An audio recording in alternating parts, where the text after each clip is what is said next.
Express that feeling. सबसे पहले तो सर जब वो चेस्ट नंबर अभी मेरे को याद है वो फाइल लेकर आए थे हाँ। तो मैं अपना सर नीचे करके बैठा हुआ था एकदम। क्यों सर नीचे मतलब करके क्यों? बस मेरे फ्लैशबैक मूवमेंट्स आ रहे थे सारे उस टाइम एसएसबी के, जो मैं कॉन्फ्रेंस आउट स्क्रीन आउट्स वाले नाम सुन रहा था और वो चल रहा था बस। हाँ। तो जैसे ही वो फाइल लेकर आए तो मैं पहले था कि मेरे से पहले मेरा 12th चेस्ट नंबर था तो मेरे को था कि पहले मेरे से पहले कोई और नंबर बोलेगा उसके बाद फिर मैं वेट करूंगा अपने चेस्ट नंबर तक आने की। हाँ। बट सबसे पहले ही चेस्ट नंबर 12 बोला गया। Any officer set over me, even to the peril of my life. Jai Hind. Congratulations Mayank Nishara for your recommendation on your 13th attempt. So Mayank, how are you feeling after getting recommended? Thank you so much sir for the greetings sir, काफ़ी अच्छा लग रहा है sir, इतने time बाद SSB देख के recommend होने की फीलिंग सर नेक्स्ट लेवल होती है सर, काफ़ी अच्छा लग रहा है अंदर से। व्यूअर्स मैं आपको बताना चाहूँगा Mayank Lishara got recommended in his 13th attempt and सिर्फ एसएसबी की पूरी जो जर्नी है इन्होंने 3 साल बिताई, right? He started in 2019। Yes so ये लंबा इंतज़ार कैसे बीता? मतलब सर लगे पड़े थे स्टार्टिंग से करने में, पहले स्क्रीन आउट्स मिले काफ़ी ज़्यादा, तब पहले स्क्रीनिंग में काफ़ी दिक्कत हो रही थी। मतलब काफ़ी मिसकंसेप्शंस थे पहले। हाँ। फिर जब स्क्रीन इन होना शुरू हो गया तो सर कॉन्फ्रेंस आउट होने लग गए, फिर जब राइट गाइडेंस मिली तो सर रिकमेंड हो गए फाइनली। अब ये तो एसएसबी साइक के बारे में कहाँ से पता चला? तो एसएसबी साइक बड़ा अलग यूनिक तरीका जहाँ से मुझे पता चला था, एक्चुअली मेरे फादर ने मेरे को फ़ोन किया था। हाँ। मैं गांधीनगर से कॉन्फ्रेंस आउट होकर आया था, उस टाइम मैं बॉर्डर लाइन केस था। तो उस टाइम मेरे पापा ने बोला था कि एक जो मैंने ढूंढा है यहाँ पे एक बार ट्राई कर गाइडेंस लेके। हाँ। तो तब मैंने एक बार वहाँ से पापा ने बताया था, तब मेरे को पता चला था। मुझे याद है मैंने अंकल से बात भी की थी, अंकल ने बोला था इसने बहुत जगह से गाइडेंस ले ली है इसका हो नहीं रहा। तो अच्छा अब ये बताओ कि पहले इस पे बात करते हैं, जो तुम्हारा 13 attempt का कॉन्फ्रेंस था कपूरथला में, राइट? Yes sir. 31 था 32? Sir 31 SSB Kapurthala. 31। सो कॉन्फ्रेंस कैसा गया? सर कॉन्फ्रेंस मतलब इतना कुछ था नहीं मेरे से, बस स्टार्टिंग में 5 मिनट वेट करवाया था। हाँ। और अंदर बुला के वही जनरल क्वेश्चन जो पूछे जाते हैं कि स्टे कैसा था क्या था, और बस इतने में मेरी कॉन्फ्रेंस से ख़त्म हो गई थी। मुझे हार्डली 1 मिनट भी नहीं लगा होगा। और जब तुमसे क्वेश्चन पूछ लिया गया कि how was the stay, how was the food, वहाँ तक फीलिंग कैसी थी? सर अंदर से थोड़ा कॉन्फिडेंट था कि इस बार होने के चांसेस हैं क्योंकि हाँ। परफॉर्मेंस अच्छी गई थी। बट जैसे ही मैं बाहर निकला हाँ। तो मैंने कहा शिट 14वां अटेम्प्ट भी अब देना पड़ेगा तो बट अंदर से थोड़ी गट फीलिंग आ रही थी कि बट कॉन्फ्रेंस की वजह से थोड़ा बट कॉन्फिडेंस नहीं आ रहा था। हाँ। बट जब नाम आया तो सर काफ़ी अच्छा लगा था। तो जब नाम सुनाई दिया मयंक लिशारा, राइट, चेस्ट नंबर 12 अभी तो याद फिर है। कैसा लगा? मतलब तो एक्सप्रेस दैट फीलिंग। सबसे पहले तो सर जब वो चेस्ट नंबर अभी मेरे को याद है वो फाइल लेकर आए थे हाँ। तो मैं अपना सर नीचे करके बैठा हुआ था एकदम। क्यों सर नीचे मतलब करके क्यों? बस मेरे फ्लैशबैक मूवमेंट्स आ रहे थे सारे उस टाइम एसएसबी के, जो मैं कॉन्फ्रेंस आउट स्क्रीन आउट्स वाले नाम सुन रहा था और वो चल रहा था बस। हाँ। तो जैसे ही वो फाइल लेकर आए तो मैं पहले था कि मेरे से पहले मेरा 12th चेस्ट नंबर था तो मेरे को था कि पहले मेरे से पहले कोई और नंबर बोलेगा उसके बाद फिर मैं वेट करूंगा अपने चेस्ट नंबर तक आने की। हाँ। बट सबसे पहले ही चेस्ट नंबर 12 बोला गया। Oh my God. और जब वो चेस्ट नंबर बोला गया तो मैं खड़ा नहीं हुआ पाया पहले, और जब मैं खड़ा हुआ तो मैं पूरा ऐसे हो गया था, like I was touching my knees. और अभी मेरे को एक गूज़बम्स आ रहे हैं याद करते हुए। और मैं खड़ा होकर अपना नाम भी नहीं बोल पा रहा था। तो उन्होंने कहा फर्स्ट स्टैंड अप, और जैसे उन्होंने स्टैंड अप बोला और मेरा नाम बोला तो बस I started crying there itself. उन्होंने मेरा नाम रोल नंबर बोला, मुझे उस टाइम कुछ समझ नहीं आया कि उन्होंने मेरा नाम भी क्या बोला है और बस फिर बाकी 2 बंदे, मेरे साथ 3 रिकमेंड हुए थे हम। हाँ। तो बाकी 2 के जब तक नाम नहीं बोले मेरे को पता भी नहीं था हम कितने हुए हैं। फिर जब हमें मेडिकल चेस्ट नंबर से लेके डिप्यूटी प्रेसिडेंट सर के पास ले गए, हाँ। तब तक मुझे नहीं पता हम कितने बंदे रिकमेंड हुए हैं तो फिर जैसे तुम रिकमेंड हो गए, फिर तुम नीचे आए, फिर जब तुमको फ़ोन मिला सबसे पहले किसको फ़ोन किया? तो हमें फ़ोन पहली बात मिला ही नहीं था, हमें बस सीधा बोला लगेज लेके आ जाओ। हाँ। तो मैं तो मतलब रोते रोते अपने वहाँ लगेज काउंटर पे पहुँचा, तो मेरे फ्रेंड्स थे वहाँ पे, मैंने उनसे फ़ोन लिया। हाँ। और बस मैंने फ़ोन लेती सबसे पहले पापा को कॉल किया था। फिर क्या बोला पापा को? पापा को बस मतलब उस टाइम मैं रो रहा था, मैंने पापा ने फ़ोन उठाया, हेलो बोला तो मेरी आवाज़ नहीं निकली। पापा ने 2-3 बार और बोला। हाँ। तो मैंने रोते रोते बोला हेलो। तो पापा कहते क्या हो गया? मैंने कहा पापा हो गया तो पापा भी 2 मिनट साइलेंट हो गए, फिर पूछा हो गया? मैंने कहा हाँ। और फिर वो भी थोड़े इमोशनल होकर रोने से लग गए, और मेरे से आगे उनसे कुछ बोला नहीं गया और वो भी कुछ नहीं बोल पा रहे। तो मैंने कहा पापा बस फॉर्म भरने जाता हूँ, शाम को बात करता हूँ। और उसके बाद फिर मुझे कब फ़ोन किया था? फिर उसके बाद फिर हमें जब वो ऑफिस के नंबर भरने होते तब हमें फ़ोन मिला था। हाँ। तब मैंने सबसे पहले आपको फ़ोन मिलाया था बताने के लिए। आपने मेरे को एक चीज़ बोली हुई थी कि कपूरथला से इस बार होके ही आना है, बहुत मेरा वो चल रहा है। कपूरथला से तो ऐसा था कि मतलब वहाँ से तो रिकमेंडेशन लाना ही लाना है। And guys I am really proud of Mayank because Kapurthala is something कि जहाँ से मैं सोच के रखा था रिकमेंडेशन आना चाहिए एंड मयंक ने रिकमेंडेशन लेके आया। अब एक बात बताओ, जैसे जब तुमने फ़ोन किया मैं क्या कह रहा था?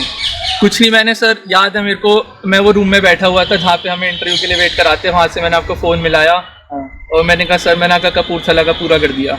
यही मेरी वर्डिंग्स थी सिर्फ। एग्जैक्टली मुझे इतना अच्छा लगा था, लिटरली इतना अच्छा लगा था।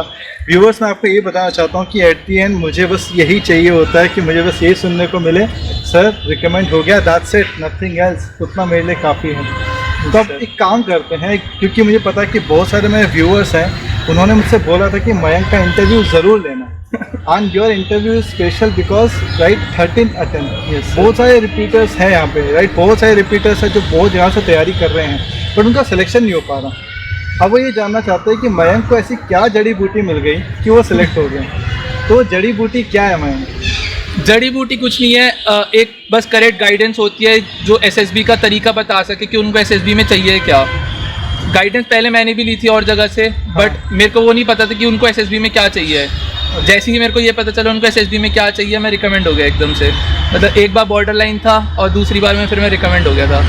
तो अब बात ये है कि क्योंकि व्यूअर्स अभी भी सोच रहे होंगे कि क्या चाहिए उनको, क्या चाहिए, राइट, बिकॉज वो सोच रहे होंगे तो क्या है वो है बस जो तुम्हारी लाइफ आज तक की रही है, हाँ। उसको तुम कैसे उनके सामने पोर्ट्रे करते हो और कैसे उनको बताते हो, और उससे ही तुम्हारी क्वालिटीज़ बाहर निकल के अपने आप उनको दिख जाएंगी। बस सिंपल फंडा यही है। और अगर मैं तुमसे ये पूछूं टॉप 3 चीज़ जो तुम गलत करते आ रहे थे पुराने पिछले 12 अटैम्प्ट में, राइट, जो कि हमारे सारे व्यूअर्स को, सारे रिपीटर्स को अभी की अभी रोकना चाहिए, छोड़ना चाहिए, तो 3 चीज़ क्या होगी?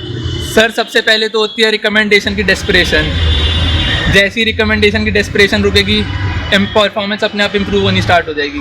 ओके, फर्स्ट इज डेस्परेशन नहीं होनी चाहिए। डेस्परेशन सर छोड़नी पड़ेगी थोड़ी ठीक है, बहुत, हाँ। ताकि तुम अपना रियल क्वालिटी दिखा पाओ कि तुम एक्चुअली हो क्या। हाँ, फिर सेकेंडली होता है कि एसएसबी है वो ग्रुप की परफॉर्मेंस है, अपने आप में मत रहो सिर्फ कि मेरे को ही रिकमेंड होना है। हाँ। जस्ट साथ में चलो कि मेरे को अपने साथ बाकियों को भी रिकमेंड करवाना है। ठीक है। तो अपने लगानी ग्रुप के साथ लेके चलो, तो वो सबसे अच्छी चीज़ होती है। कि ग्रुप का मतलब सच्ची में सोचो कि मुझे ग्रुप में अपने ग्रुप को आगे लेके जाना है, ये नहीं कि बस मुझे ही परफॉर्म करना है। Correct sir. And third?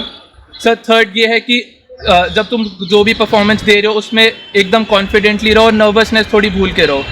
तो ये 3 चीज़ है कि फर्स्ट डेस्परेट मत रहो, सेकंड ग्रुप के बारे में सोचो, थर्ड नर्वस मत हो। नर्वस मत हो और जो भी तुम बोल रहे हो उसमें कॉन्फिडेंट रहो एकदम कि तुम्हारा आंसर एकदम सही है। चलो ठीक है। अब मैं ये जानना चाहता हूँ कि अगर मैं पिछले 12 की मैं कंबाइन करूँ और इस बार की स्ट्रैटेजी में क्या डिफरेंस लेके आए तुमने, कैसे मेहनत की, या स्पेशली इसी 13 अटेम्प्ट के लिए तुमने क्या स्पेशल मेहनत की? तो सर 12th अटेम्प्ट से स्टार्ट करना चाहूँगा मैं। 12th अटेम्प्ट मेरा बैंगलोर में था, वहाँ पे मैं बॉर्डर लाइन पे बाहर निकला था। मेरे को याद है सर, मैंने आपको फ़ोन किया था और आपने एक दिन मेरे को पहले बताया था कॉन्फ्रेंस में तेरी बॉर्डर लाइन जाएगी और ये क्वेश्चन पूछे जाएंगे। हाँ। तो उस टाइम भी मैं काफ़ी तैयारी कर गया था। उसके बाद जब मेरे को पता चल गया कि मैं बॉर्डर लाइन हूँ, तो मैंने उसके बाद टेस्ट की तैयारियाँ नहीं की। उसके बाद मैंने अपनी पर्सनैलिटी पे काम करना स्टार्ट करा। जैसे कैसे? जैसे कि मैंने सबसे पहले अपना प्रॉपर शेड्यूल बनाया, मेरे को दिन में क्या क्या करना है और क्या क्या टास्क करने हैं। हाँ। और उन सबको प्रॉपरली डिवाइड किया। ठीक है। मैंने अपनी फिजिकल फिटनेस पे ध्यान देना स्टार्ट किया काफ़ी। उसके बाद हर एक चीज़ जो मैं करता था उस पर मैं टिक मारना स्टार्ट करा कि मतलब ऑर्गेनाइज वे में कैसे उसको परफॉर्म करना है। तो बेसिकली अपने जो पूरे दिन का जो हमारा स्केड्यूल है उसको तुम ऑर्गेनाइज करने लग गए थे। Yes sir. ठीक है।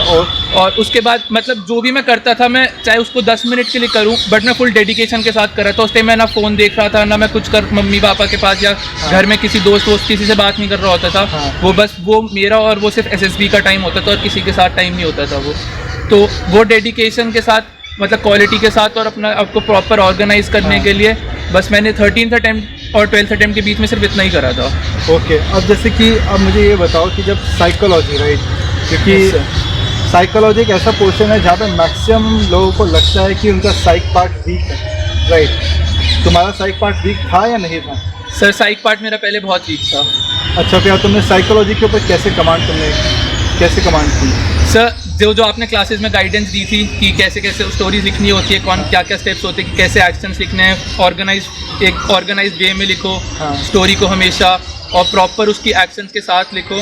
तो बस मैंने वही करा, और अपने जो आपकी जो साइकोलॉजी की चीट शीट थी, जो मेरा रान बान था पूरा आखिरी साइकोलॉजी तक, वैसे और कुछ नहीं पढ़ता था साइकोलॉजी में एसएसबी से पहले भी, तो चीट शीट काफ़ी थी हमारी। हाँ, चीट शीट काफ़ी थी, उससे मैं अपने पूरे साइकोलॉजी में अपने लाइफ इवेंट्स उससे लिख पाया था। पर अब जैसे व्यूवर सोच रहे होंगे कि ये चीट शीट क्या है, तो ये चीट शीट बेसिकली मैं ये बताना चाहूँगा कि ये है कि जो भी मैंने आज तक, जब से मैं पैदा हुआ और अभी तक जो मेरा करंट एसएसबी डेट था, उससे पहले जो भी मैंने आज तक लाइफ में इवेंट्स करे, चाहे वो छोटे से छोटे क्यों ना हो, चाहे वो होली ऑर्गेनाइजेशन क्यों ना हो, वो सब मैंने एक शीट में प्रॉपरली लिख कर रख लिए थे और उसको मैंने प्रॉपरली डिवाइड कर लिया था। सो बेसिकली तुमने इंट्रोस्पेक्शन किया था और उसी इंट्रोस्पेक्शन का हमने नाम दे दिया चीट शीट का। अब बात करते हैं कि लोगों को बहुत एचडी राइट सेल्फ डिस्क्रिप्शन के लिए तुम्हारा क्या ओपिनियन है? सर मैं ये कहूँगा सेल्फ डिस्क्रिप्शन काफ़ी इंपॉर्टेंट होता है, क्योंकि अगर सेल्फ डिस्क्रिप्शन से पता चल जाता है कि आपको अपने बारे में पता है या नहीं पता। ओके। तो मैं बताऊँ तो मेरे को 1 हफ्ता लगा था पूरा एसडी बनाने में। मैंने याद है मैं आपको फ़ोन कर करके परेशान करता था कि सर एसडी चेक कर लो, एसडी चेक कर लो, और हमने कम से कम नहीं तो 8 से 10 बार ये एसडी बनाया है। बनाना पड़ेगा actually, that's what it takes right. Viewers मैं आपको बताना चाहूँगा कि मैक्सिमम टाइम जो रिपीटर्स क्या करते हैं, रिपीटर से हर एक कैंडिडेट जिसको एसएसबी की तैयारी करनी है उसको यही लगता है कि शायद द हिंदू न्यूज़पेपर हमको पढ़ना चाहिए, राइट, हमको जनरल नॉलेज की किताबें हमको पढ़नी चाहिए, हमको पढ़ना बहुत सारी चीज़ें चाहिए, शायद लगता है कि यही हमारी एसएसबी की तैयारी है। बट इनफैक्ट तैयारी डिफरेंट होती है, राइट। आपको ये सोचना पड़ेगा कि आज तक आपकी अचीवमेंट कौन कौन सी हैं। अब ये क्योंकि बात क्या है कि अभी जनरल नॉलेज एक ऐसा क्वेश्चन है, राइट, एक ऐसा फील्ड है जहाँ पे आप मना कर सकते हो कि sir you don't know. But अगर कोई आपसे रिलेटेड क्वेश्चन पूछा जाए, जैसे कि आपके फादर से लड़ाई कब हुई थी, यू कैन नॉट से you don't know, you should no. ये मुझसे पूछा भी गया था एसएसबी में। फिर क्या जवाब दिया? मैंने कहा सर ये तो नॉर्मल होता है, मतलब ऑलमोस्ट हर सेकंड थर्ड डे पे हो जाती है, क्योंकि जब कोई पढ़ रहा होता है तो मम्मी या पापा में आदत होती है कि आके खा ले, कुछ खा ले, बहुत देर हो गई पढ़ते हुए। तो मेरे से पूछा था कि तुम्हारी लास्ट टाइम कब लड़ाई हुई थी, तो मैंने कहा सर आने से 2 दिन पहले ही हुई थी। अच्छा। तो उन्होंने रीज़न पूछा तो मैंने बताया सर मैं पढ़ रहा था तो मम्मी आके बार बार बोल रही थी कुछ खा ले कुछ खा ले। तो जैसे बताया चाहे मैं 10-15 मिनट पढ़ रहा हूँ, वो मैं और एसएसबी होते थे सिर्फ। तो मैंने मम्मी को कहा कि मम्मी जब मैं पढ़ रहा हूँ तो प्लीज़ डिस्टर्ब मत करा करो, तो वो मैंने बता दिया था फ्रैंकली, तो वो भी हंस पड़े थे काफ़ी। अब मैं व्यूअर्स में आपको यही मैं बताना चाहूँगा कि बहुत सारे रिपीटर्स यही आपको एडवाइस करेंगे, बहुत सारे लोग आपको कहेंगे, बहुत सारी एकेडमीज़ आपको कहेंगे नहीं आपको नहीं बताना, अपने फादर की कमी मत बताओ, जो तुम्हारी लड़ाई है वो मत बताओ, अपने सीक्रेट्स मत बताओ, क्या चीज़ है क्या नहीं मत बताओ। गाइस अगर बताओगे नहीं तो आपके बारे में पता कैसे चलेगा, थोड़ा ये चीज़ सोचो आप लोग, राइट। तो अब हम बात करते हैं, चलो एसडी का ये तो हमारा हो गया, अब हम बात करते हैं कि टैट के रिगार्डिंग, राइट। टैट की क्या स्ट्रैटेजी रहती है? सर टैट की स्ट्रैटेजी मतलब ऐसे कुछ नहीं था मेरा, बस एक ये था जो मेरी चीट शीट थी वो मैंने अपने सबकॉन्शियस माइंड में रख रखी थी। तो जो भी मेरे को पिक्चर दिख रही थी वो मैं उस चीट शीट से रिलेट करके बस वही स्टोरी बना लेता था। जैसे कि एक एग्जांपल देना चाहूँगा मैं, मेरी एक टैट स्टोरी आई थी जिसमें एक अंकल थे, 2 ओल्ड पर्सन थे और उनके साथ एक यंग बच्चा था। तो अंकल ने उन 2 ओल्ड पर्सन में न्यूज़पेपर पकड़ रखा था और यंग मैन वहाँ बैठा हुआ था। तो उस पर मैंने काफ़ी सिंपल स्टोरी बनाई थी कि कैसे मैं सुबह आता था, अपने पेरेंट्स के साथ लंच करता था, ब्रेकफास्ट करता था और उसके बाद मैं कैसे सुडोकू सॉल्व करता था उनसे वो न्यूज़पेपर लेके। तो इस पर मैंने काफ़ी सिंपल सी स्टोरी बनाई थी और उसमें अपने एक्शंस डाले थे। तो यही पिक्चर मैंने अपनी लाइफ से रिलेट कर ली थी कि सुबह उठ के ये मेरे से कैसे सुडोकू जब मैं सॉल्व करता हूँ तो ये वो होती है। व्यूअर्स अब आप ये देखो कहाँ आप ब्रह्मास्त्र वाली कहानियाँ ढूंढ रहे हो, और जब कि आप सिंपल से सिंपल कहानी आप लिख के भी रिकमेंड हो सकते हो। The only thing is you have to showcase your life, your personality in a tag. It's quite very simple. The thing is जिस दिन गाइज आप लोग ये चीज़ समझ जाओगे, रिकमेंडेशन इमीडिएटली नेक्स्ट है। And that's why I say guys join SSB psych and I just need your one attempt to make you recommend और to get you on a right track. आपको मेहनत करनी है, करो, आपके साथ मेहनत करूँगा मैं, बट एटलीस्ट आप एक सही डायरेक्शन में मेहनत करो, दैट्स वेरी इंपॉर्टेंट। चलो मयंक अब बात आ जाती है कि तुमने कितनी SRTs की? सर 42। 60 क्यों नहीं की? सर क्वालिटी मैटर्स मेरे हिसाब से, क्योंकि 60 तो मैं पहले भी कर चुका था बट कभी रिकमेंड नहीं हुआ। हाँ। तो जैसे कि आपने बताया था कि हमेशा SRT को इमेजिन करके अब कि तुम अगर उस पोजीशन पे होते तो क्या करते, तो उसको डिस्क्रिप्टिव फॉर्म में लिखते लिखते जितनी SRT हो मेरी क्वालिटी उसमें आधी दिख जाती है उनको। तो चलो एक जैसे 3 इडियट में आमिर खान ने कहा था ना कि डेमो से बताओ, तो एक एग्जांपल दो SRT का कोई भी। सर जैसे कि आप रोड पे जा रहे हो और आपको दिखे कि एक रिक्शे वाले ने किसी को मार दिया है, हाँ। तो आप क्या करोगे? हाँ। तो सर जनरली पहले लोग लिखते हैं कि उसको जाऊंगा, फर्स्ट एड दूंगा और ले जाऊंगा हॉस्पिटल। तो पहली बात तो ये, जब आप फर्स्ट एड आपने दे दिया है तो उसको पता कैसे चलेगा कि आपको फर्स्ट एड देना है या उसको ज़्यादा ज़ोर से लगी है? हाँ। तो सिमिलरली बस मैं उसको बस इसमें इतना लिखता था कि went to him, saw that little bit of bleeding is there from his right knee, जिससे मैं स्पेसिफाई कर देता कि ब्लीडिंग लिटिल बिट है और कहाँ पे लगी है। हाँ। सो सामने अपने फ्रेंड को send his friend to 10 meters away at medical shop, There get will be the a medical medical shop, shop yes, yeah. obviously। तो 10 meters away मैं स्पेसिफाई कर देता था और get the first aid, apply the bandage and drop him to the his location। Location. So basically ज़रूरी नहीं है कि हर एक इंसान को हमको हॉस्पिटल लेके जाने की ज़रूरत है। Yes sir. व्यूअर्स, मैं आपको बताना चाहूँगा कि जनरली सिचुएशन ऐसी बहुत बार होती है, हमें ऐसा लगता है कि किसी को इंजरी हो गई हमको हॉस्पिटल लेके जाना है। दोस्तों क्यों हॉस्पिटल आपको लेके जाना पड़ेगा? इट टोटली डिपेंड अपॉन कि भैया सिवियरिटी कितनी है, चोट कितनी लगी हुई है। That's very very important, right. हम लोग क्या करते हैं, नियर बाय हॉस्पिटल पे चले जाते हैं। The thing is, near by hospital कौन सा है? आप खुद सोचो, इस टाइम पे सोचो नियर बाय हॉस्पिटल कौन सा है। आपको जो नाम आएगा वही आपको टैग के अंदर लिखना है, ठीक है। अब ये तो हो गया हमारा साइकोलॉजी, राइट। बात करते हैं इंटरव्यू। सर साइकोलॉजी के मैं एक और बात बताना चाहूँगा जिस बार मेरी स्पेशलिटी थी।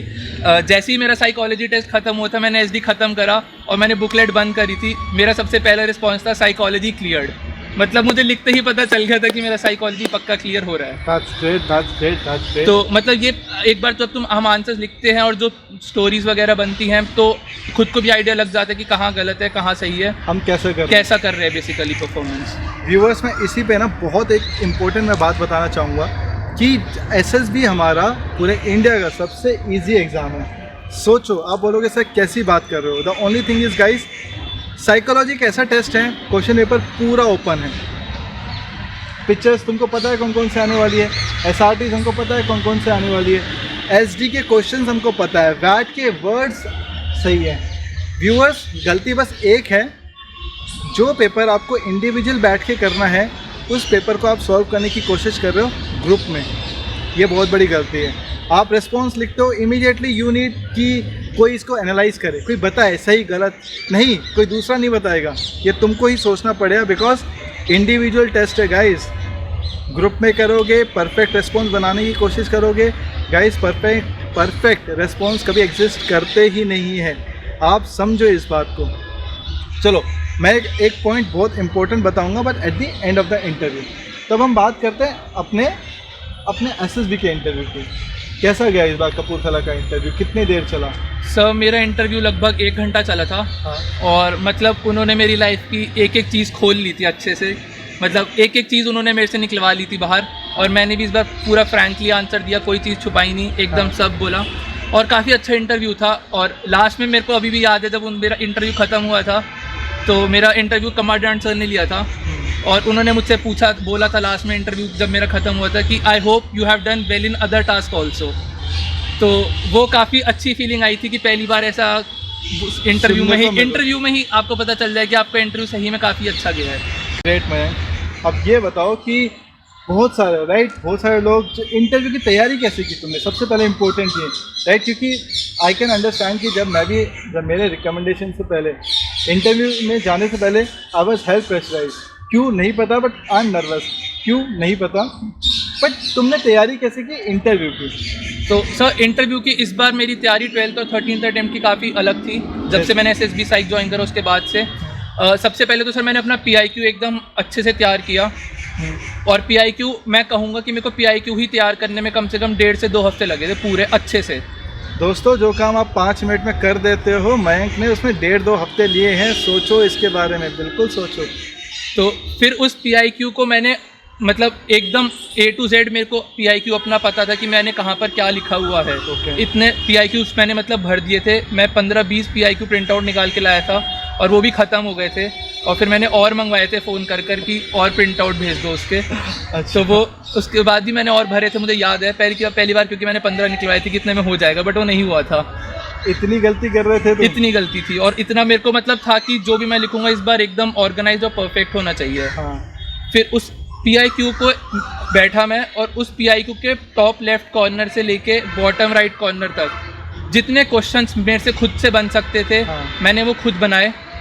और जो मेरे से पुराने SSBs में क्वेश्चंस पूछे गए, जो मेरे को याद थे, टेक्निकल हो चाहे वो मेरे से पर्सनल लाइफ रिलेटेड हो, स्कूल रिलेटेड हो, कुछ भी हो, वो मैंने खुद बनाए। और उसके बाद मैं कहूँगा कि मैंने 147 क्वेश्चंस मेरे टोटल बनकर बाहर आए थे। दोस्तों 147, व्यूअर्स घबराओ मत, 147 की ज़रूरत नहीं पड़ेगी, राइट? बट ठीक है, 147 क्रिएट किए बट आप घबराना नहीं है इससे, राइट? प्लीज़। फिर उसके बाद जब वो 147 क्वेश्चंस बन गए, उसके बाद मैंने उसको 3-4 पार्ट में डिवाइड किया और 3-4 दिन लगाए। तो इंटरव्यू बेसिकली मैंने अपना 2 से 3 हफ्ते लगाए थे प्रॉपर तैयार करने में। अब चलो ठीक है, क्वेश्चन हमारे प्रिपेयर हो गए, क्वेश्चन बैंक है, नेक्स्ट स्टेप क्या था? नेक्स्ट स्टेप मेरा ये था कि मैंने अपना फ़ोन लिया, अपना रूम बंद किया। उस टाइम मेरे को कोविड वैसे ही था, मुझे याद है अभी भी। तो मैं वैसे ही पूरे घर में अकेले था। तो तब भी मैं अपने रूम में घुसा, मैंने अपना रूम लॉक किया कि कोविड के टाइम भी जब मैं अकेले था तब भी। और मैंने अपना फ़ोन रखा साइड में और मैं अपनी स्टडी टेबल पे बैठा था। और मैं एक क्वेश्चन पढ़ता था, उसका आंसर रिकॉर्ड करता था।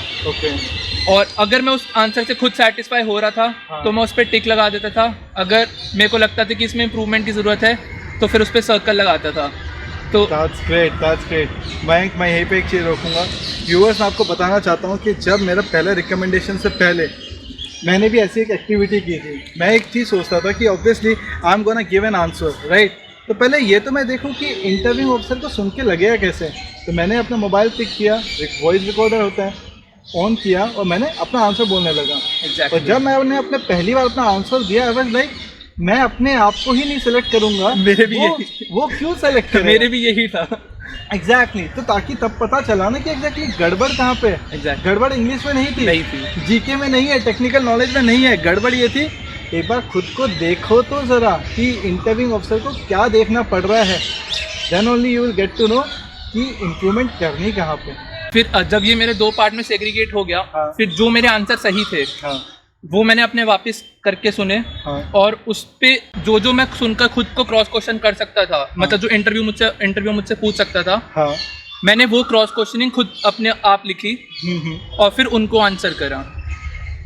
फिर उसके बाद भी फिर मैंने फिर सेग्रीगेट करा कि इस क्रॉस क्वेश्चनिंग में मेरे से कौन से अच्छे से नहीं आए। फिर जो फाइनली मेरे पास लिस्ट थी वो थी जो आंसर मेरे को इम्प्रूव करने हैं। फिर मैंने उन पे बैठ के एक आंसर खुद लिखा है। मतलब प्रॉपर मेहनत, बहुत मेहनत लगी है, बहुत ज़्यादा। तो मतलब तुमने अपना रिकमेंडेशन बनाया है बैठ के। दोस्तों अच्छी बात है, जैसे आपको अपना रिकमेंडेशन बनाना है बनाओ, राइट? डायरेक्शन चाहिए होता है, बहुत ज़्यादा इंपॉर्टेंट है डायरेक्शन। अदरवाइज़ आप लोग क्या करते रहोगे, शायद कोई आप बुक पढ़ते रहोगे, शायद 300 रुपये वाली कोई बुक खरीद लोगे और तुमको लगेगा उस बुक से रिकमेंडेशन होगा। नहीं दोस्तों, ब्लैंक कॉपी खरीदो, पेन लो, अच्छा सा लिखना शुरू करो, रिकमेंडेशन वहीं पे छुपा है, कहीं और नहीं छुपा। दोस्तों मान जाओ, जल्दी सेलेक्ट हो जाओगे। आगे फिर तुमने प्रैक्टिस कैसे की इंटरव्यू की? और फिर उसके बाद मैंने वो सारे जब क्वेश्चंस लिख लिए एक बार, फिर उसको मैंने 2-3 बार पढ़ा। अच्छा। कि इसमें और क्या मैं ऐड कर सकता हूँ या क्या मेरा गलत है। फिर जब वो मेरा पूरा तैयार हो गया, उसके बाद वो 147 क्वेश्चंस मैं लेके वापस खुद के पास बैठा। और फिर वो मैंने A to Z वापस खुद आंसर प्रॉपर करे। और फिर जब वो मेरा तैयार हो गया तो मैं कभी अपने फ्रेंड्स को बोल देता था कि ये 10 क्वेश्चन पकड़ और मेरे से पूछ और बता कि मैं सही आंसर दे रहा हूँ या नहीं दे रहा। तो ऐसे कर करके मैंने 2-3 बार अलग अलग फ्रेंड्स को इंटरव्यू दिया अपना। और फिर मेरे को जब सबसे पॉजिटिव फीडबैक आना स्टार्ट हो गया तो मैंने कहा कि I am going on the right path. तो गड़बड़ कहाँ पे थी कि जब इतनी मेहनत करनी पड़ी? तो पहले मयंक लिजारा क्या कर रहा था और अभी मयंक लिजारा यहाँ ये सब करने की जरूरत क्यों? पहले बेसिकली ये हो रहा था कि मैं अपने आप को खुद पोर्ट्रे नहीं कर रहा था। मतलब मैं देखता था कि अच्छा उस रिकमेंडेड बंदे ने ये आंसर दिया तो मैं भी ये देख के देखता हूँ, क्या पता मेरा इसमें निकल जाए। अच्छा, तो इस बार बट ऐसा नहीं था। इस बार मैंने कहा जो मैं हूँ मैं वो दिखाऊंगा। हाँ। और देखते हैं कि अगर मेरे में है तो होके ही रहेगा फिर। हाँ। तो और आंसर्स में जो भी दे रहा था इस बार मैं कॉन्फिडेंट था, क्योंकि मैंने आंसर्स खुद निकाल रखे थे कि मुझे हाँ। पता था कि मैंने अपने लाइफ के डिसीजन ये क्यों लिए हैं। तो बेसिकली जब गाइस बात सही भी है, जब अगर आपको पता है कि आपसे क्या इंटरव्यू क्वेश्चन पूछे जाने वाले हैं, for an example why you want to join Indian arm forces, right, हमको जब पता है तो हमको इन क्वेश्चंस के ऊपर काम करना चाहिए, हमको मेहनत करनी चाहिए। ऐसा नहीं कि हम वहीं पे जाके देखेंगे। अब बात क्या है कि मयंक के पास ऑलरेडी 12 एसएसबी का एक्सपीरियंस था, तो हर एक रिपीटर को क्या करना चाहिए, उस एक्सपीरियंस का यूज़ करना चाहिए गाइस। डेफिनेटली यूज़ करो, वरना आपका एक्सपीरियंस किस काम का।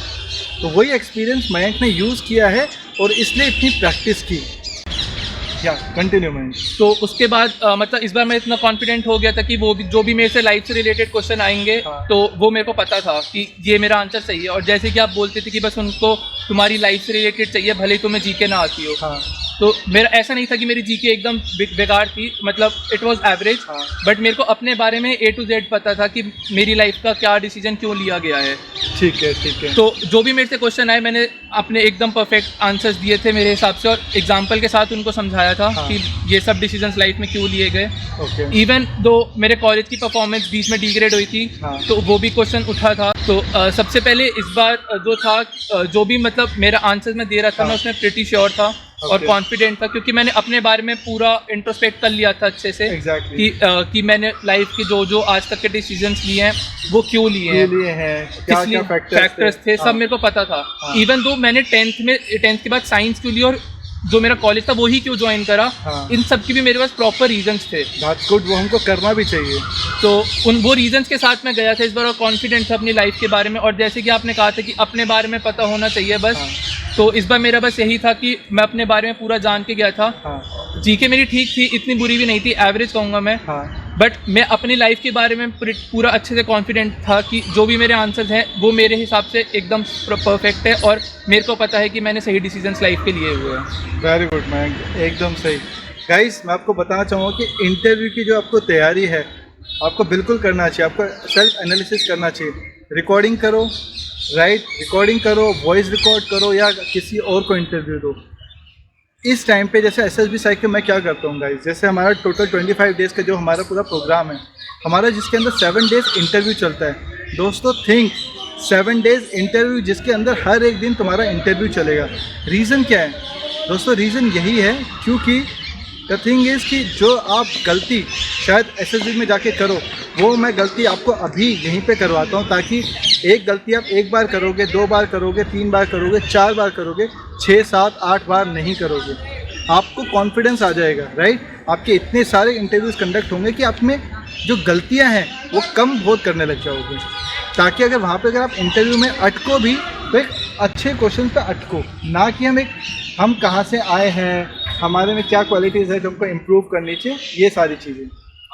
चलो अब मयंक, अब हम बात करते हैं अपने जीटीओ की, राइट। कैसा गया तुम्हारा जीटीओ? सर जीटीओ मैं कहूँगा मेरा इतना एकदम टॉप नॉच नहीं था। हाँ। बट मैं ये था कि मैं ग्रुप के साथ था और वो फैक्टर मेरा काफ़ी काम आया। हाँ। तो जो मेरे ग्रुप के फैक्टर्स थे मैंने सारे वहाँ पे दिखाए थे। हाँ। और मैं ग्रुप के साथ चल रहा था, मैं बस अपने आप को नहीं दिखाना चाहता था। जैसे एचजीटी पीजीटी में अगर मेरे को आइडियाज़ नहीं आ रहे थे, हाँ। और मेरे ग्रुप वाले को आइडियाज़ आ रहे थे तो मैं उनकी हेल्प कर रहा था और उनको डायरेक्शंस भी दे रहा था। बट ये क्या बता रहे हो? अभी तक ऐसा नहीं था कि हमको पीजीटी में हमको आइडियाज़ देना है, मुझे ही सोल्यूशन देना है, मुझे ही करना है सब कुछ। ये तो तुम कुछ भी ऐसा नहीं कर रहे। सर ये 11 अटेम्प्ट तक ऐसे ही था, तभी मैं रिकमेंड नहीं हो पाया। जब मैंने ये सोचा कि ग्रुप के साथ करेंगे तो हाँ। रिकमेंडेशन मिल गया था। तो GTO is all about group. अगर तुम ग्रुप के साथ कोऑपरेटिव हो, ग्रुप के साथ परफॉर्म कर रहे हो तो तुम्हारे साथ पूरा ग्रुप भी रिकमेंड हो सकता है। गाइस आपको बताना चाहूँगा कि मयंक ने एकदम सही बात बोली। अभी तक रिपीटर्स गलती यही कर रहे हैं। गलती क्या? उनको ये लगता है कि पीजीटी के अंदर मुझे हर एक सोल्यूशन देना है, फर्स्ट, सेकंड, थर्ड, फोर्थ, हर जगह पे मुझे अच्छा करना है। और आपको लगता है कि आपको डिफ़िकल्ट कमांड टास्क मिल जाएगा तो आपको जीटीओ ने सिलेक्ट किया है। दोस्तों ऐसी वाली बात नहीं होती। एक मैं बहुत सिंपल सा कंसेप्ट आपको बताता हूँ, राइट। कमांड टास्क में हमें कभी ईजी मिलता है, मॉडरेट मिलता है और एक हमको डिफ़िकल्ट मिलता है, राइट। अब आप लोग इस चीज़ से समझ जाओ। 10th क्लास के बच्चे को अगर मैं 12वीं क्लास का पेपर दूंगा तो वो कर ही नहीं पाएगा। सही बात है। और 12वीं क्लास के बच्चे को अगर मैं 10th क्लास का मैं पेपर दूंगा तो ऐसे कर देगा। गाइस डिफ़िकल्टी इंक्रीज़ इसलिए की गई है ताकि उसकी क्वालिटीज़ पता चल पाए, ये नहीं कि वो आउटडोर टास्क में कैसे कर पा रहा है, जो सोल्यूशन दे पा रहा है। ऑब्वियसली वो एक फैक्टर है, but that's not the first factor. The first factor is always the officers like quality. So guys, ये चीज़ आप जितनी जल्दी आप लोग समझोगे, दैट इज़ कि कमांड टास्क डिफ़िकल्ट मिलना ये नहीं है कि आप, इसका मतलब बस ये है आपका आउटडोर टास्क अच्छा है, but again the question is qualities. He is still right looking for the qualities, right. आप कर दोगे अच्छी बात है, वरना बहुत बार ऐसा होता है कि लोगों को कमांड टास्क मिलता है और जनरली बॉम्ब वाला बहुत फेमस होता है, फिर भी रिजल्ट कॉन्फ्रेंस आउट। और हमारा एक भोला भाला अच्छा वैसा असेसर जो शायद आपको सेलेक्ट भी कर रहा होगा, दैट इज़ साइकोलॉजिस्ट, हम उसको बोलते हैं, यही है जिसने मुझे रिजेक्ट किया है।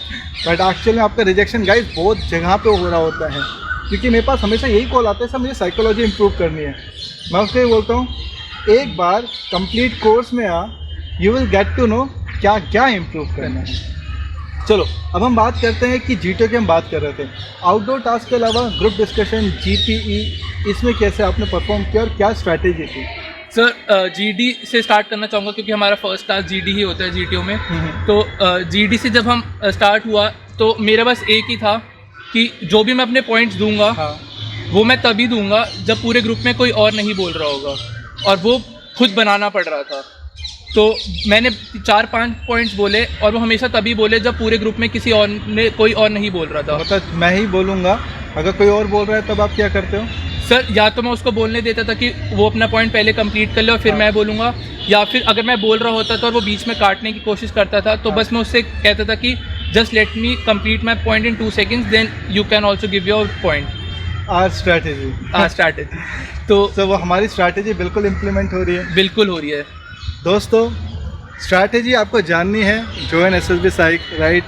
ऐसी स्ट्रैटेजी कि पूरा फिश मार्केट भी चल रहा होगा ना, कुछ ऐसी छोटी छोटी लाइनें हैं जो आप इस्तेमाल करोगे, ग्रुप को शांत होना ही पड़ेगा। एंड दैट लाइन, वो लाइन जानने के लिए guys join SSB psych. Let's continue. तो जीडी में मैंने ये करा, और इस बार मैं हड़बड़ी में नहीं था कि मैं अपने पॉइंट्स दूंगा, मैं काफ़ी काम बैठा हुआ था कि 20 मिनट है। तो हमारा 8 जनों का ग्रुप बना था जीडी में, तो इस बार मैं काम बैठा हुआ था काफ़ी कि 20 मिनट है, 7 जने बाकी, जितनी मर्जी देर बोलने, मेरे को 2 मिनट तो मिलेंगे बोलने के लिए। बिल्कुल मिलेंगे, बिल्कुल मिलेंगे। 2 मिनट भी, अगर मुझे 1 मिनट भी मिल जाए तो मैं उसमें भी काफ़ी खुश था, क्योंकि अगर मैं 25 सेकंड भी बोल दूँ एक पॉइंट तो मेरे कम से कम 2 पॉइंट तो अच्छे से पहुंच जाएंगे, अच्छे से डिलीवर हो जाएंगे। एग्जैक्टली। तो इसलिए मेरे को इस बार एकदम मैं काम होके बैठा हुआ था। और ये लास्ट टाइम मेरे फ्रेंड जो बैंगलोर से रिकमेंड हुआ था, उसने मेरे को ये कहा भी था कि तू, तेरी पॉइंट्स काफ़ी अच्छे थे बट तू काफ़ी हड़बड़ी में था कि मेरे पॉइंट फटाफट पहुंच जाए बस। तो इस बार मैं एकदम, ये मैंने कहा था कि मैंने फीडबैक, क्योंकि मेरा था कि बैंगलोर के बाद मैं अपने उस फ्रेंड के पास सीधा गया और मैंने पूछा कि मेरी कमी बता दे, क्या मेरे अंदर फ्लॉज हैं। मैं फुल्ली एक्सेप्ट करने को रेडी था, उसको मैंने एक्सेप्ट किया और मैंने उस पर काम करा। 5-6 महीने लगे थे, अगस्त के बाद फरवरी में गया था मैं देने, और उसको मैंने इम्प्रूव किया और मैं एकदम काम बैठा हुआ था कि आखिरी में बोलूँगा, लेकिन बोलूँगा तो 1 पॉइंट पक्का। अरे शाबाश, बहुत बढ़िया। दोस्तों guys, I can tell you like I am really proud of Mayank, because he is in touch with me for a long time and I have seen him. ये बहुत मेहनत करता है, राइट। ऑब्वियसली गलती करता है, अच्छी बात है, यही तो हमारा काम है कि यहीं पे सारी गलती हो जाए, क्योंकि एसएसबी में आप जाओगे वो एक अपॉर्चुनिटी है, राइट। अपॉर्चुनिटी को लूज़ मत करो, पहले से ही आओ, इतनी प्रैक्टिस करो कि वहाँ पे आपका बेस्ट अटेम्प्ट निकले। अब हम बात करते हैं ग्रुप प्लानिंग एक्सरसाइज की।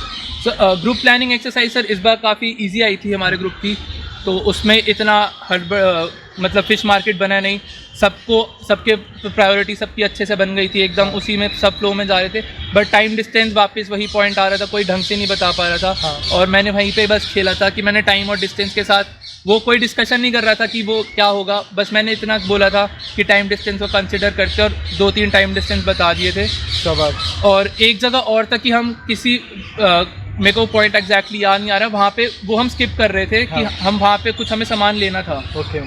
तो वो जब हम ले रहे थे तो वहाँ पे हमें एक और ऑफिसर को इन्फॉर्म करना था, बट वो कोई कर नहीं रहा था, वो लोगों के दिमाग से निकल रहा था कि हम वो रिसोर्स भी यूज़ कर सकते हैं। तो बस मैंने वहाँ पे एक उनको बताया कि ये वाला रिसोर्स हम यहाँ पे जाएंगे तो हमें ये रिसोर्स मिलेगा हाँ और हम इसको यूज़ करेंगे। हाँ तो मैंने ये बस 2-3 प्रैक्टिकली चीज़ें काफ़ी वहाँ करी, और ऐसा कुछ नहीं था कि जो मैंने जीपी के रिलेटेड करा।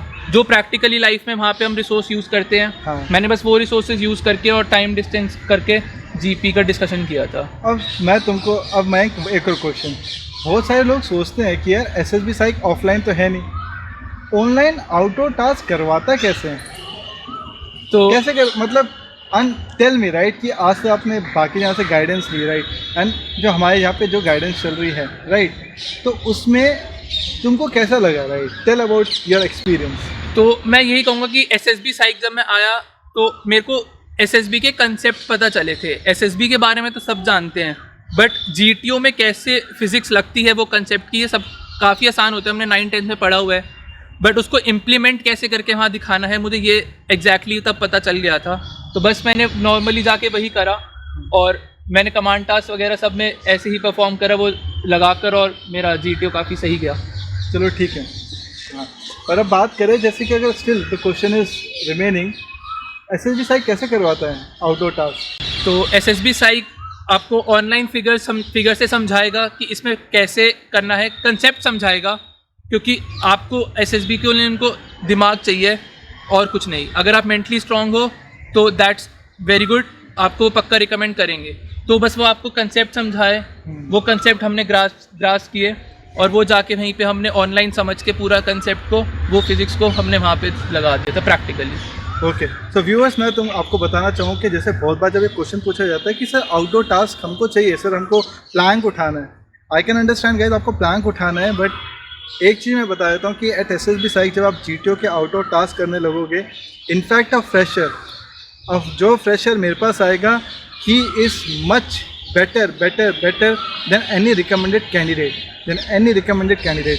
क्यों गाइस? क्योंकि जीटीओ के जो आउटडोर टास्क है वो एक कंसेप्ट वाइज बेस है।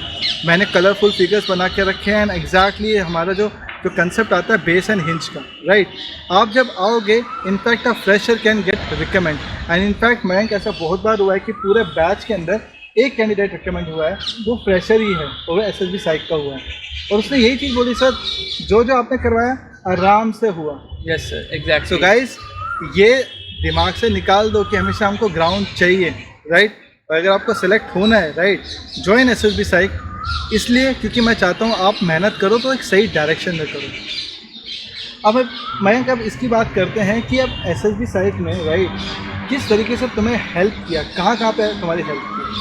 सर मैं तो कहूँगा मेरे तीनों पार्ट्स में हेल्प करी, साइकोलॉजी, इंटरव्यू और जीटीओ में। हाँ। और सिर्फ एसएसबी ही नहीं, मेरे को लाइफ में कैसे अच्छा करना है और क्या क्या डिसीजंस, मतलब जैसे मेरे को बीच में था कि मैं जॉब के साथ पढूं या फिर मास्टर्स के साथ जाऊं, क्या करूं। हाँ। तो वो सब डिसीजंस मतलब कैसे काम करने हैं। हाँ। तो उसमें मेरे को काफ़ी हेल्प मिली कि, और उसके साथ प्रिपरेशन कैसे करनी है।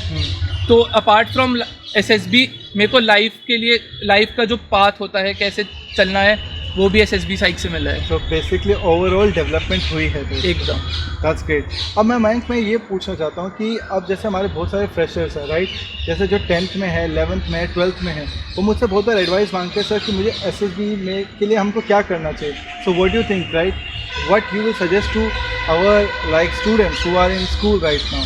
आप क्या सजेस्ट करना चाहोगे? मैं बस यही कहूँगा कि अच्छे से स्पोर्ट्स खेलो, अच्छे से एक्स्ट्रा करिकुलर एक्टिविटीज़ में पार्ट लो, जितनी अपॉर्चुनिटीज़ मिल सकती हैं उसको ग्रास्प करो बस। और पढ़ाई भी करो, ऐसा नहीं है कि पढ़ाई नहीं करनी। हाँ। पढ़ाई भी करनी है, बट जो अपॉर्चुनिटी स्पोर्ट्स हो, एक्स्ट्रा करिकुलर, डिबेट्स, डांस, नुक्कड़ नाटक, कुछ भी आपको मिले उसको ग्रास्प करो और उसमें काम करो।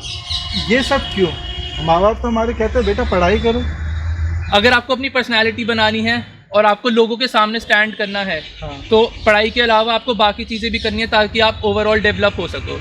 तो क्योंकि एक पर्सनैलिटी टेस्ट है, तो आपको पर्सनैलिटी आपकी ऐसे ही बनेगी। एग्जैक्टली गाइस, मयंक ने एकदम सही बात बोली। Education is necessary, I understand, but to get recommend you should know how to behave in a group. तो मयंक ने जितनी भी सारी एक्टिविटीज़ बोली उसके अंदर एक चीज़ कॉमन है, दैट इज़ ग्रुप। तो गाइस, जहाँ पे आपको मौका मिले ग्रुप में आने के लिए, ग्रुप में आओ। अब मयंक, अब बात करते हैं रिपीटर्स की राइट। अगर हम एकदम स्पेसिफिक बात करें, एकदम स्पेसिफिक, यू कैन अंडरस्टैंड कि एक रिपीटर गलती क्या कर रहा है राइट।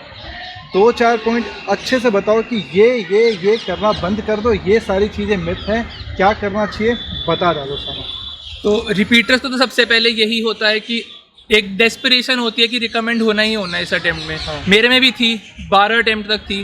13वें में मैं डेस्परेशन छोड़कर गया था कि रिकमेंड होना ही है, क्योंकि मेरे को था कि इस बार होगा तो ठीक है, नहीं होगा तो इतना अटेम्प्ट दे दिया, एक और अटेम्प्ट दे के देख लेंगे। तो इस बार बस डेस्परेशन मैंने काफ़ी छोड़ दी थी कि रिकमेंडेशन के लिए। सेकेंडली जो था, अपने ऊपर काम करो, मतलब एसएसबी के टास्क के हटा के अपने ऊपर अपनी पर्सनालिटी इंप्रूव करो। हाँ। मैं कहूँगा इस बार मैंने अपनी पर्सनालिटी काफ़ी इंप्रूव करी है। मैं सुबह 5 बजे उठना शुरू कर दिया था और मैं रात को 12 बजे तक कंटिन्यूसली कुछ ना कुछ कर रहा होता था। अपने ऊपर काम कभी जैसे मेरे को पढ़ने की आदत नहीं थी, मैंने नॉवल रीडिंग की हैबिट अपने अंदर डाली और अब इतनी ऐसी है कि मैं हर 10 दिन में एक नई नॉवल मंगवा रहा होता हूँ। अरे वाह, that's really great, that's really great. काफ़ी अच्छी हैबिट है मेरे अंदर हो गई है। न्यूज़पेपर नहीं पढ़ा जाता था मुझसे। हाँ। तो मैंने एक स्ट्रैटेजी अपनाई, मैं से स्पोर्ट्स सेक्शंस पढ़ने लग गया ताकि मेरा इंटरेस्ट आने लग जाए न्यूज़पेपर पढ़ने में। हाँ। फिर जब वो हुआ तो फिर मैं न्यूज़पेपर में मसालेदार न्यूज़ आती है एक्सीडेंट्स वगैरह हाँ। की, वो पढ़ने लग गया। फिर धीरे धीरे आदत बन गई, फिर मैं पूरा न्यूज़पेपर पढ़ने लग गया था और मुझे समझ आ गया कि एसएसबी के लिए क्या पढूं और न्यूज़पेपर में क्या नहीं पढ़ना। चलो दैट्स ग्रेट, दैट्स ग्रेट। पर कोई एक ऐसी किताब है जो व्यूअर्स पूछते होंगे, चाहते होंगे, राइट? तो कोई एक ऐसी किताब है जो पढ़नी चाहिए, जो तुम सजेस्ट करो? एक नॉवल मेरे को काफ़ी अच्छी लगती है, एटॉमिक हैबिट्स। वो मेरी वन ऑफ द फेवरेट्स है। हाँ। उसमें तुम अपनी लाइफ के बारे में और कैसे अपनी लाइफ इंप्रूव करनी है, उसको एक काफ़ी अच्छे पॉइंट बताए मैं। भाई जेम्स क्लियर की है, वो अमेज़ॉन पे मिल सकती है। तो एटॉमिक हैबिट्स पक्का पढ़ो और अपने ऊपर काम करो। गाइज, मैं आपको बताना चाहता हूँ, मुझे किसी ने पैसे नहीं दिए इस नॉवल को प्रमोशन करने के लिए। It is but Indeed it is really very nice self help book, right? आपको पढ़नी चाहिए गाइज, एंड आपको हर एक चीज़ वो करनी चाहिए जिससे आप अपनी खुद में इम्प्रूवमेंट कर सकते हो। तो मैं अब जैसे हम अपने इंटरव्यू के एंड में आ रहे हैं, राइट? अब ये बताओ कि जैसे अब हम जा रहे हैं अकेडमी, राइट? मैरिट में इन हो गए, मेडिकल फिट हो गए, क्या लग रहा है, क्या फीलिंग है? फीलिंग तो सर मतलब वर्ड्स में लाना काफ़ी मुश्किल है। लाना पड़ेगा, बताना पड़ेगा, क्योंकि एक फीलिंग ये जब रिकमेंड होता है बंदा तो वो अलग ही फीलिंग आती है। जब इतने अटेम्प्ट्स उसके स्ट्रगल करता है और वो उस पर मेहनत करता है और जब उसको रिजल्ट मिलता है तो बंदे के अंदर सेटिस्फैक्शन होती है कि उसने लाइफ में जो उसने ड्रीम किया था वो उसने फाइनली वो अचीव कर लिया है। और मोस्ट इम्पॉर्टेंट थिंग मेरे लिए ये थी कि जो मैंने अपने आप से कहा था कि मैं लाइफ में ये करूँगा और मैं करके दिखाया है। और फाइनली मेरे पेरेंट्स भी अच्छे से कह सकते हैं कि इसने ये खुद करा है और हमने इसको मतलब एग्जैक्टली कि मतलब कोई बीच में रोका नहीं, कुछ नहीं करा, जो इसको करना था वो करा। और वो मतलब अब तो काफ़ी प्राउड हैं कि फाइनली अकेडमी जा रहा है। इतने साल वो भी बोलते रहते थे कि क्या कर रहे, इतना अटेम्प्ट हो गए, अब कुछ मास्टर्स कर ले, कुछ कर ले, बट फिर भी उन्होंने कहा कि इसने छोड़ा नहीं, इसने जो ठान ली थी वो कर ली। अरे well great, that's great man, very good. So guys, अब मैं आपको मैंने बताया था कि जैसे कि हमारे इंटरव्यू के एंड पे मैं आपको बहुत इंपॉर्टेंट बात बताना चाहूँगा। गाइस, हम लोग क्या कहते हैं कि हमारा साइक पार्ट वीक है, राइट? हमारी स्टोरी अच्छी नहीं जा रही है, राइट? हमें साइकोलॉजी में बहुत काम करना है। गाइस नहीं, आप सब लोगों की साइकोलॉजी सही है, सबकी सही है। आप एक चीज़ के बारे में सोचो, इतनी सारी हमारी एकेडमीज़ में है, बैंगलोर के अंदर है, दिल्ली के अंदर है, चंडीगढ़ के अंदर है। इनफैक्ट मैं एसएसबी साइक, राइट? हमारी एसएसबी साइक की एक एकेडमी है, ऑनलाइन एकेडमी। हम सब लोग मिलके ऐसी तो कोई कहानी आपको बनाना तो सिखा नहीं रहे हैं। या आपको दिल्ली वाली एकेडमी, बैंगलोर वाली एकेडमी या चंडीगढ़ वाली एकेडमी ने, आप लोग गए होंगे, खुद सोचना, साइकोलॉजिस्ट ने आपको ऐसी तो कोई कहानी दे नहीं दी कि भाई साहब वाह माशाअल्लाह क्या कहानी बनाई। एकदम सही। कहानी तो वही नॉर्मल है जो हम टेलीग्राम के ग्रुप पे देखते हैं, वही व्हाट्सएप ग्रुप पे देखते हैं, सेंटेंसेस भी वही, एसआरटी के आंसर्स भी वही। तो दोस्तों समझ जाओ, इसका मतलब ये है आप सब लोगों की साइकोलॉजी ठीक है, क्योंकि उनकी एक्सपेक्टेशन भी, because I can tell you I am not train from any DIPR but I use my mind really very in a good way, कि मतलब क्या लॉजिकली सही होना चाहिए। तो खुद सोचो कि जो लोग DIPR से पढ़े हुए हैं, ट्रेंड है, जो पढ़ा रहे हैं इस टाइम पे, वही जब आपको एकदम नॉर्मल कहानी दे रहे हैं तो मतलब समझ जाओ कि उनकी एक्सपेक्टेशन भी वही है। कहना मैं ये चाहता हूँ, साइकोलॉजी आपका रीज़न नहीं है रिजेक्शन का, maximum time guys, maximum 70% it's interviewing officer who is rejecting you. You want to know why? Mobile उठाओ गाइज, एक बार अपना इंटरव्यू रिकॉर्ड करके देख लेना, you will get to know आप रिजेक्ट क्यों हो रहे हो. क्या है ना दोस्तों, हमारी एक चीज़ रहती है कि हम लोग सच्चाई को फेस नहीं करना चाहते. करें जीटीओ में तो हमको फीडबैक मिल जाता है हमारे दोस्तों से कि यार तूने तो अच्छा किया, वो अच्छा किया, राइट. जिसके अंदर भी लोगों का अपना प्रॉफिट होता है, राइट, कि अगर तूने मुझे बोलने दिया तो तूने अच्छा किया, और अगर तूने ज़्यादा बोल दिया और मैं नहीं बोल पाया तो तूने अच्छा नहीं किया. इंटरव्यू के अंदर 1-to-1 हमको जो असेसमेंट मिल जाता है थोड़ा बहुत, हमको लगता है कि हमारा थोड़ा इंटरव्यू ठीक गया, पर एक चीज़ बच जाती है साइकोलॉजिस्ट, जिससे ना हम मिले ना कुछ, तो हमको लगता है यही गलत. Psychologist is the culprit. Guys interview ठीक कर लो, रिकमेंडेशन ज़्यादा होते रहेंगे, और जब रिकमेंड हो जाओ लेट मी नो कि sir you are right. Guys this is Vipul Sharma, founder of SSB Psych. I want to say that guys, each one of you have qualities, सब में qualities है. It's all about how you are presenting, right? You want to get recommend? I'm telling you guys, join SSB Psych. I just need your one attempt. Just give me one opportunity. मेहनत कर रहे हो करो, सही direction में करो. एक attempt तुमको रिकमेंडेशन दे देगा या तुमको सही राह पे लेके आ जाएगा. क्योंकि अटैम्प्ट तुम देते जाओगे 12, 13, 14, 15, 16, 17, 18, 19, 20. लोगों के पास पैसे की कमी नहीं है दोस्तों, पैसे सबके पास है, but each repeater want is सही guidance. Guys join SSB Psych guys. And आपको ऐसे ही और अच्छे इंटरव्यूज़ अगर देखना चाहते हो, फ्रूटफुल सेशंस आप देखना चाहते हो guys, subscribe to our YouTube channel. Join SSB Psych on Telegram with SSBPSYCH. Instagram join करो. And guys I am very easy to reach. Connect करो दोस्तों, सिखाना मेरा काम है, सिलेक्शन मेरा काम है. आप आओ and let me help you to reach to your dream. That's why guys SSB Psych is a place where dream comes true. Thank you guys. This is Vipul Sharma signing off. Mayank, congratulations. Thank you so much, sir. Thank you, man.